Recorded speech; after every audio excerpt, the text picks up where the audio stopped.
N'hésitez pas à liker la vidéo si elle vous plaît et si vous êtes nouveau sur la chaîne, n'oubliez pas de vous abonner et d'activer la notification pour ne rater aucune de nos prochaines vidéos. Nigeria, une salle de classe d'une école transformée en poulailler.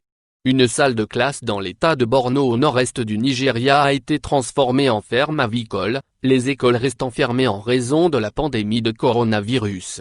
Alors que le gouvernement fédéral prévoit de rouvrir les établissements d'enseignement qui ont été fermés afin de freiner la propagation de la pandémie de coronavirus, une école de l'état de Borno est utilisée comme poulailler.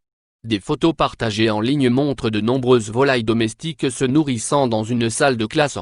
Les chaises et les bureaux étaient empilés les uns sur les autres d'un côté de la pièce pour créer un espace pour la volaille. Rappelons que plusieurs écoles au Nigeria ont été fermées en mars 2020, dans le cadre des efforts visant à contenir la propagation de la maladie.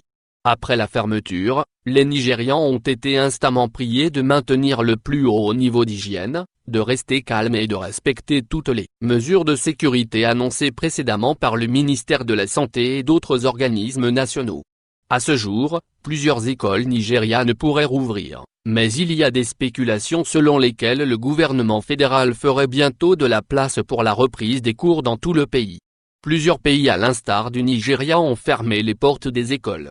Cependant certains comme le Kenya demandent aux écoles de rembourser les frais de scolarité de 2020. La propagation de la nouvelle maladie à virus corona, Covid-19, au Nigeria continue d'enregistrer une augmentation significative, car les dernières statistiques fournies par le Nigeria Santé for Disease Control révèlent que le Nigeria compte désormais 34 854 cas confirmés.